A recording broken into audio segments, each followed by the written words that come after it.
Okay, good. Hey, hello everyone. Welcome back to PC Guys Off-Grid Cabin.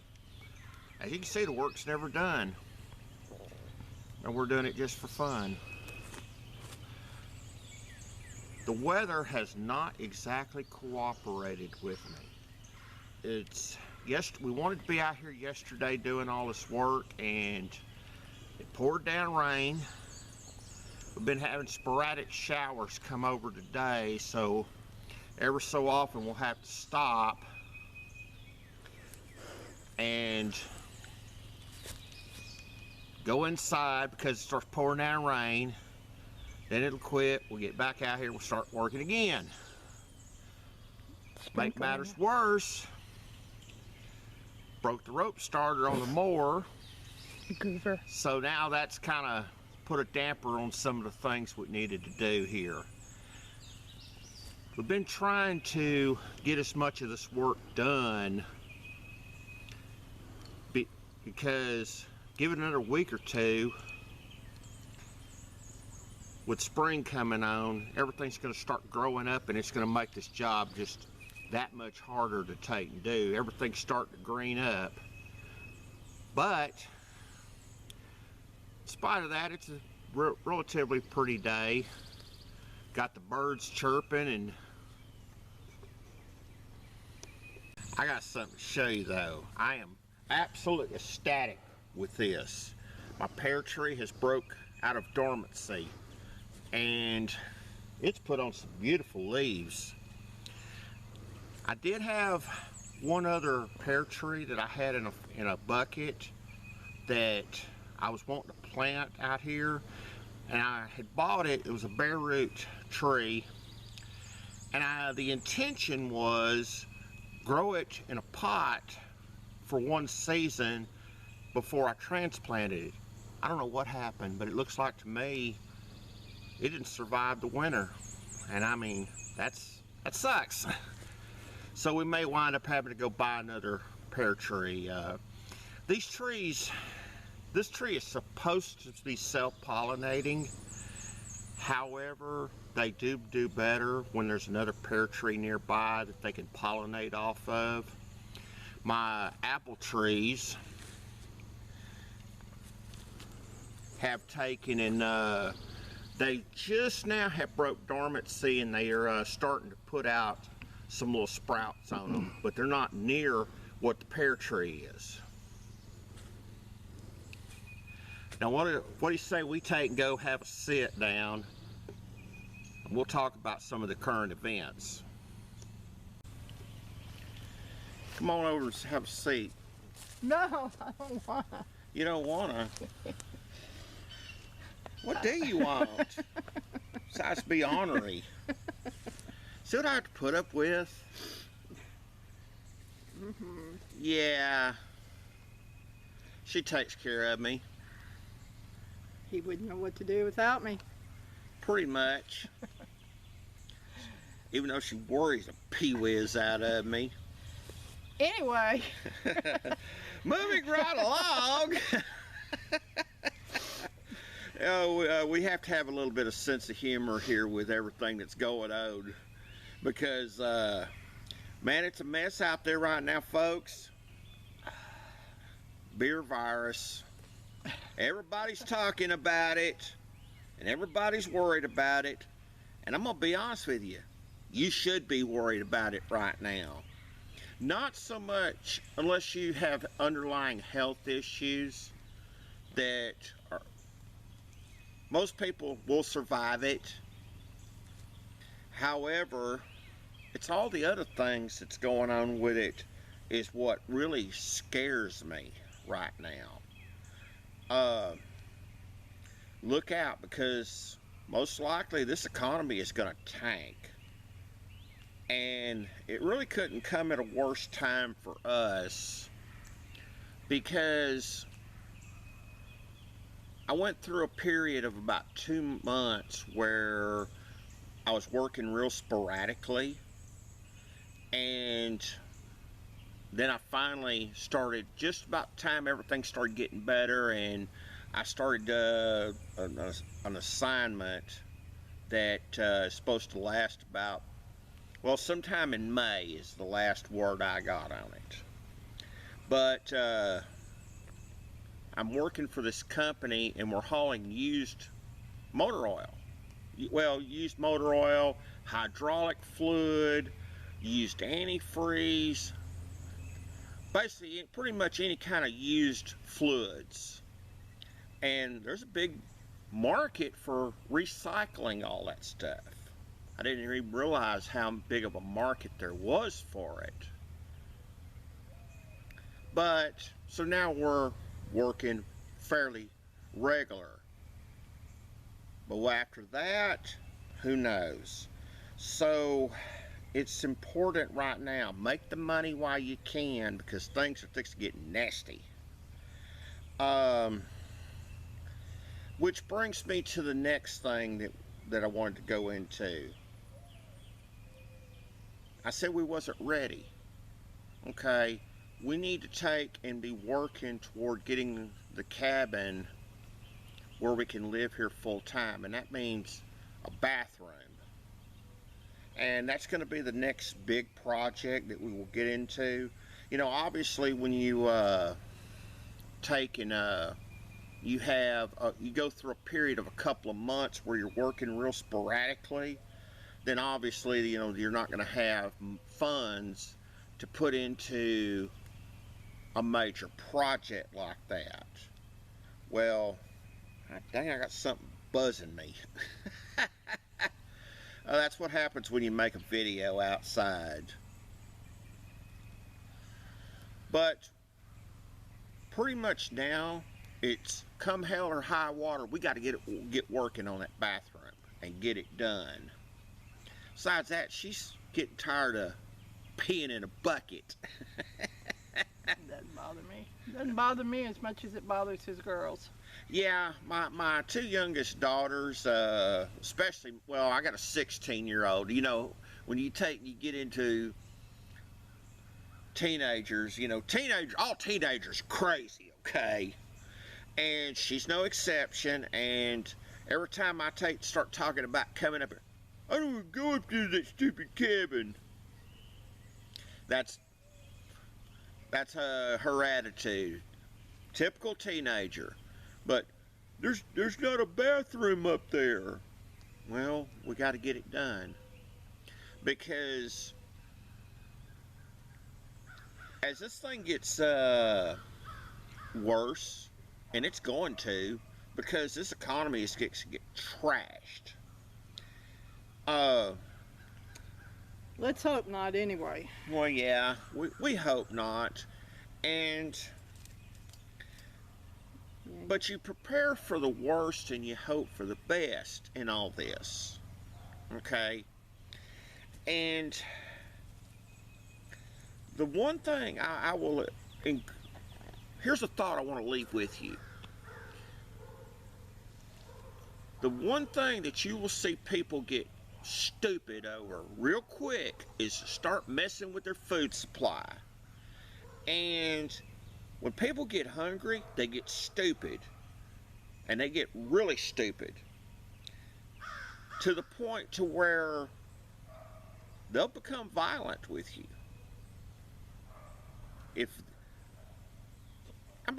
Imagine a situation where somebody would take and be willing to take and kill for a can of ranch style beans, okay?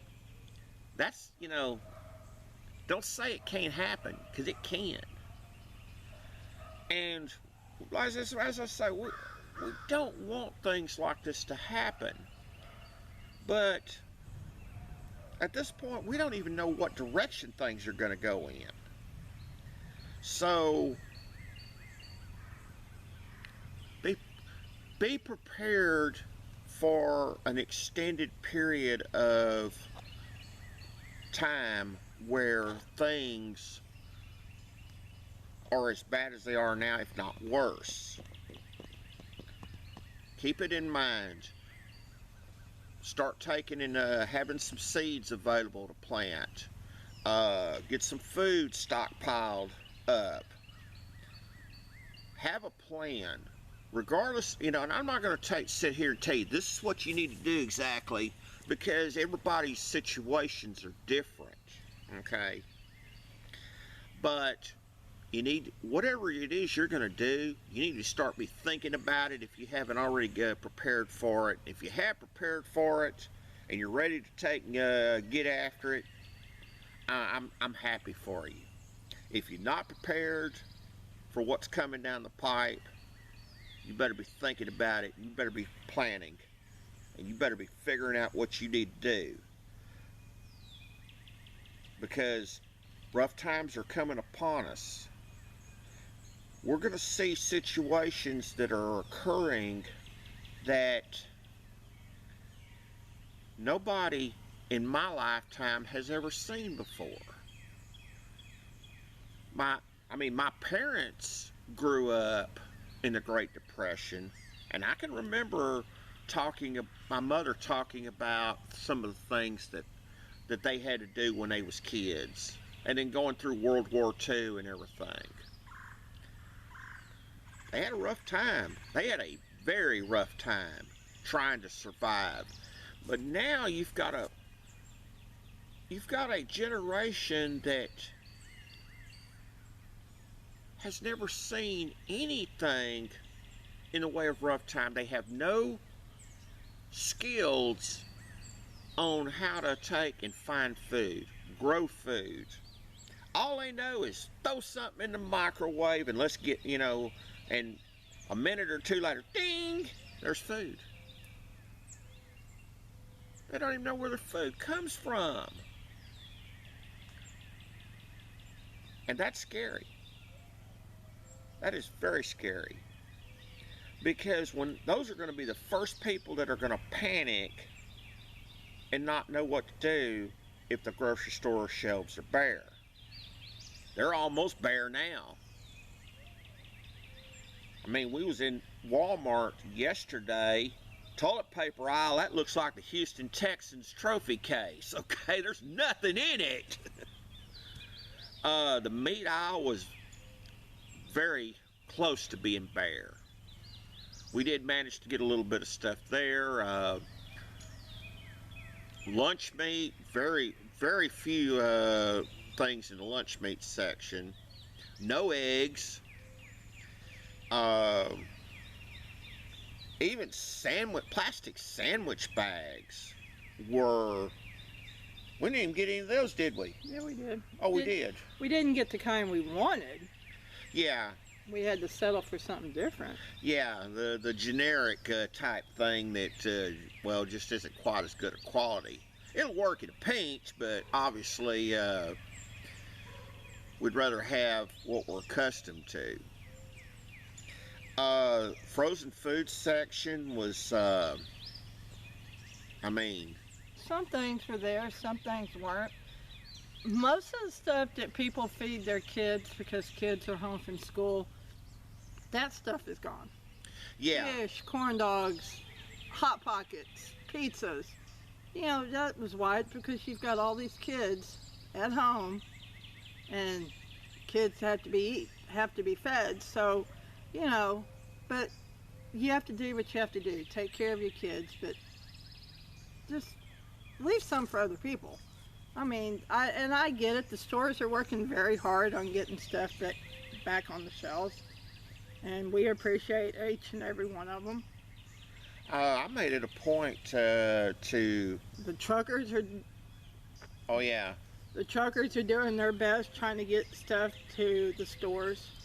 And that actually brings me to another point that I wanted to make, and that is, as a truck driver, these truck drivers are having a real rough time, not only because they're working their tails off to make sure that you got food on your table, but they're also having problems feeding themselves out on the road, because a lot of these places they're going to, they're either closed, they won't let you walk up to a drive-through window, and you can't go inside. I won't even let you inside. And it's obvious you can't take an 18-wheeler through the drive-through. So, if you see a truck driver in need, help them. yeah. They really, really need our help. You know, and they're not looking for a handout, you know. But if you see somebody and they can't get something to eat because the only way you can get something to eat is go through the drive-through, offer to go through the drive-through for them, and they'll pay you you know, for your expenses. You know, they're not looking for a free meal. They're looking for somebody to help them get a meal. Okay. Think about that for a minute there.